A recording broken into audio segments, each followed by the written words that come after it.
गांव में एक आदमी रहता था, भोला सा था, बिल्कुल कम पढ़ा लिखा था, भोला था। उसका विवाह एक शहर की लड़की से हो गया। और शहर की लड़की से हुआ, पहले के जमाने में ना शादी के सालों भर तक विदाई नहीं होती थी। विवाह हो गया, विदाई नहीं हुई। तो एक दिन ये मचल गया, अपनी माँ से बोला मैं अपनी दुल्हन से मिलना चाहता हूं। माँ ने एड्रेस लिख दिया, फलाने जगह चले जाना। पहले चिट्ठी पहुंचाई कि दामाद जी आ रहे हैं ससुराल में फलानी ट्रेन से फलानी तारीख को। अब पत्नी को चिट्ठी मिली, ससुराल में चिट्ठी पहुंची, सब तैयारी है, दामाद जी आएंगे। अब माँ तैयार कर रही है अपने बेटे को, ससुराल जा रहा है, सुन ज्यादा बोलना मत, ज्यादा बोलेगा तो लोग समझेंगे बहुत मूर्ख आदमी है, इसलिए कम बोलना। तो उसने माँ से कहा, माँ कोई पूछेगा तो क्या कहूंगा, बोलना बस हाँ ना में उत्तर देते रहना, हाँ ना हाँ ना हाँ। जी माँ। माँ ने पूरी अचार बांध दिया, ट्रेन में खा लेना और सुनो समय से उतर जाना, ससुर जी मिलेंगे, ससुर जी के साथ चले जाना, ज्यादा बोलना मत, ससुर जी कुछ पूछें हाँ ना कह देना। माँ ने कहा था सिंपल बात करना, ज्यादा ना बोलना, और पत्नी से ज्यादा मिलना मत, ससुराल में लोग देखेंगे अच्छा नहीं लगेगा। हाँ, पत्नी तुम्हारी बड़ी समझदार है। ठीक है माँ। बेटा ट्रेन में बैठा, ससुराल पहुंचा, स्टेशन में उतरा, ससुर जी रिसीव करने आए थे। ससुर जी ने बैग लिया, बैग ससुर जी लेकर दामाद जी को लेकर चले। तो दामाद जी से ससुर जी प्रश्न कर रहे हैं, यात्रा अच्छी रही ना? क्यों, कोई तकलीफ थी ट्रेन में, कोई प्रॉब्लम ना? हाँ हाँ। माँ ने यही कहा हाँ और ना में। अब बेचारे को ये भी नहीं पता कि हाँ कहाँ कहना और ना कहाँ कहना, बस माँ ने कहा तो हाँ और ना, तो जहां उसके ना आ जाए सो ना कह दे, जहां हाँ आ जाए तो हाँ कह दे। अब ससुर जी से बातचीत करता करता ससुराल गया। अच्छा, माँ ने ये भी कहा है कि नीचे ना बैठ जाना, ससुराल जा रहा, जरा ऊंची जगह पर बैठना। तो ससुराल गया तो उसे तो सब नीचा ही दिखा, बस आलमारी रखी थी वो ऊंची थी। तो वो आलमारी, माँ ने कहा था सबसे ऊपर बैठना, तो आलमारी में जाके बैठा ऊपर। अब माँ ने कहा था सबसे ऊपर बैठना, माँ ने ये कहा था जमीन में ना बैठ जाना, कोई ऊपर सोफे में बैठना या चटाई दरी बिछाए तो बैठना, नीचे ना बैठना। ये माँ उसको लगा कि ऊपर बैठना है, ऊपर मतलब सबसे ऊपर आलमारी है। बेचारा चढ़ा, जैसे तैसे जितने सोफे रखे थे सोफे के ऊपर स्टूल रखा और चढ़ा, जैसे तैसे आलमारी के ऊपर जाके बैठा ऐसे। और तब तक साली आई। साली ने कहा जीजा जी कहाँ? जीजा जी ने आवाज यहाँ है। अरे जीजा जी वहां ऊपर क्या बड़े मजाक किया हुआ? बोले हाँ। नीचे नहीं उतरना ना ना। अब वो हाँ और ना से ज्यादा कुछ बोले ना। माँ ने कहा ज्यादा मत बोलना।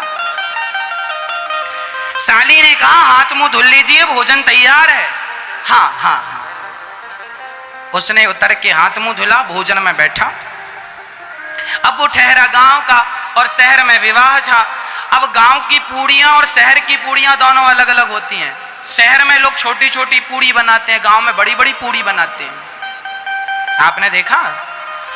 अब वो बेचारा बड़ी बड़ी पूड़ी खाने वाला, अब उसकी पत्नी थाली लगाई और थाली लगा के परोसने लगी। उसके थाली में सब्जी अचार सब कुछ था और पूड़ी उसने 4 रखी। तो उसने एक पूड़ी उठाई, साग लगाई और पूरी की पूरी पूड़ी खाने लगा। एक पूड़ी एक बार में खा रहा है। अब पत्नी ने दरवाजे से निकलकर इशारा किया। अब ससुर जी देखें तो वो कुछ बोले ना, साली देखे सो हंसे।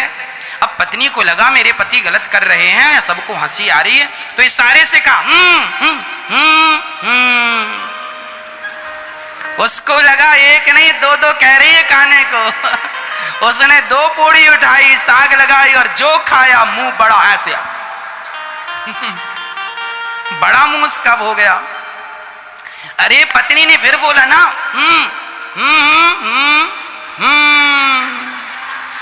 को 4 भागों में डिवाइड करो, 4 बार में खाओ।